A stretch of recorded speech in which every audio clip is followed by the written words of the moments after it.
good morning, good evening, and good afternoon, gents. TaikunZ here.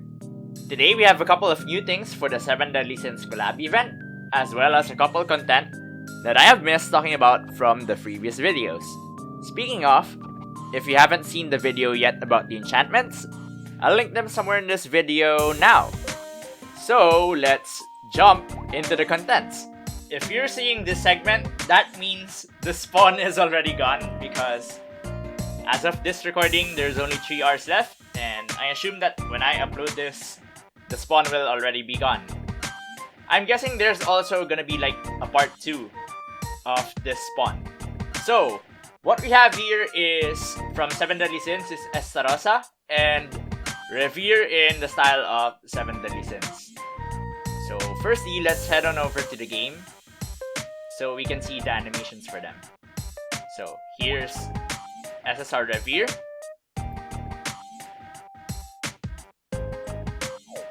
And then here's UR Goddess Revere. And then for SSR Estarossa, yeah, has a voice. Okay. And then here's UR Estarossa.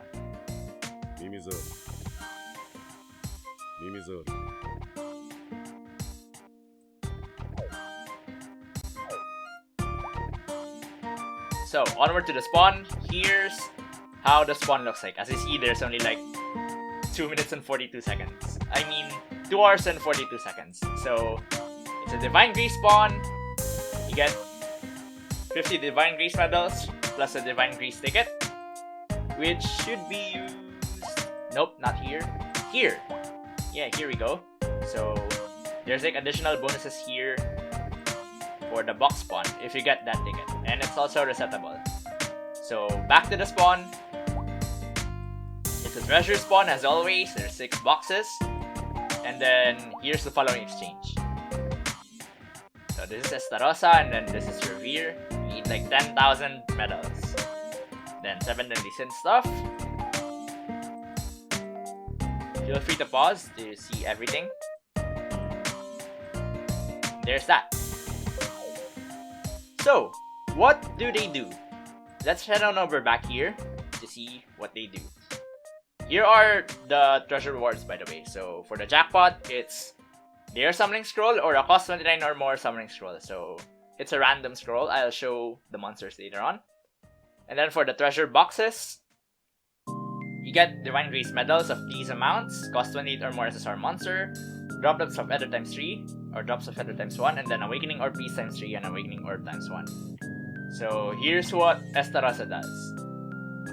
Kind of a bummer because I was looking up the name on the wiki, and I think I pretty much spoiled myself on who he is. So god damn it, wikis. So here's the potentials, and then here's what Revere does. And notice for Revere, she has strong paralysis. So think of Odin and Zeus. And this is becoming like a trend for the latest monsters lately, for them to have like strong paralysis. Strong blind when. And then here's the potentials. So for the monsters that you can obtain in the spawn, here's the following monsters. I'm gonna scroll past them, so feel free to pause.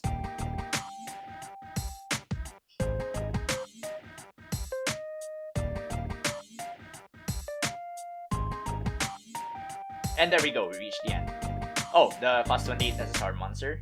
Here's who they are. Oh, there's a Nova.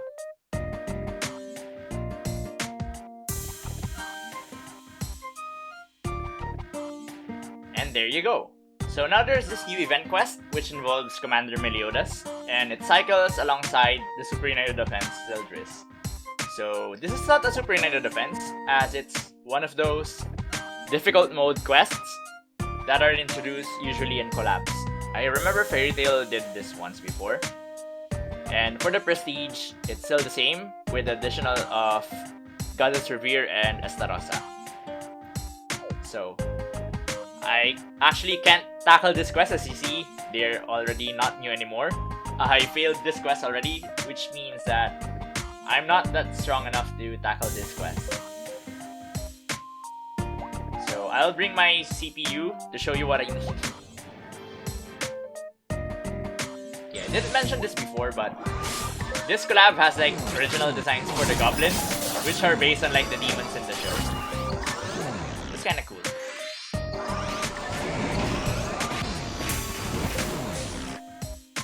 Yep, there we go.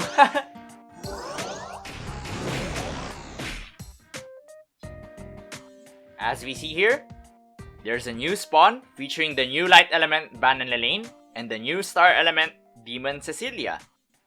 So before we look on to what they do, let's check the animations. So here's SSR Cecilia.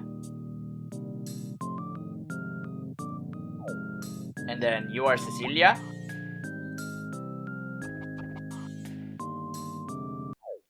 And then here's SSR Ban and Elaine.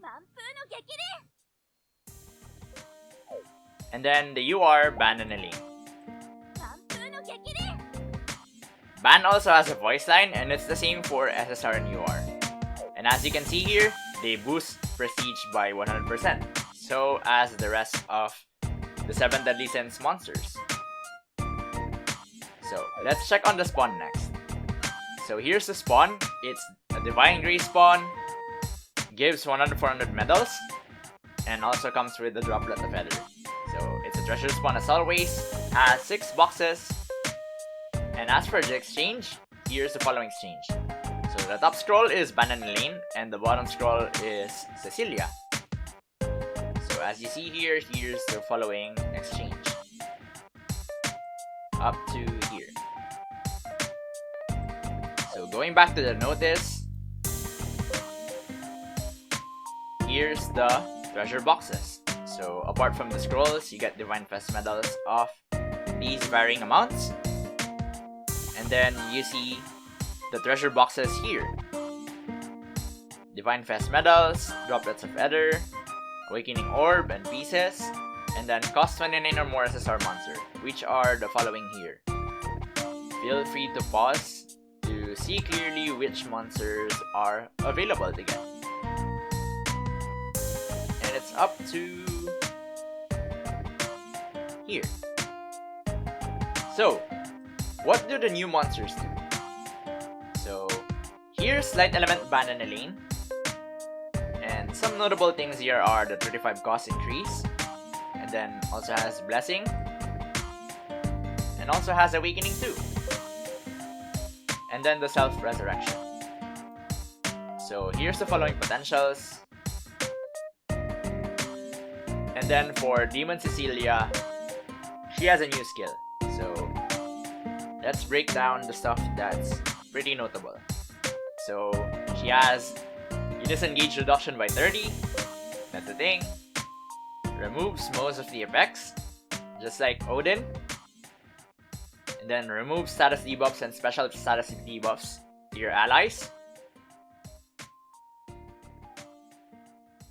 And then the demerit, since it's a star element monster, is the change cost of 50, just like Kumbira. And here's the new effect, which is Twilight. It's a pretty lengthy read, so I'm gonna read it to you. Increases maximum HP by 100%, which is a separate stack. Nullifies cost reduction. Nullifies Unison Gauge reduction. Heals for 10% of damage dealt, which is also a separate stack. Increases break value of abilities by 40. Permits piercing through damage reduction, damage reflection, and damage nullifying effects when attacking. And then when it's in effect, 30% of your character's max HP is recovered, like Rage.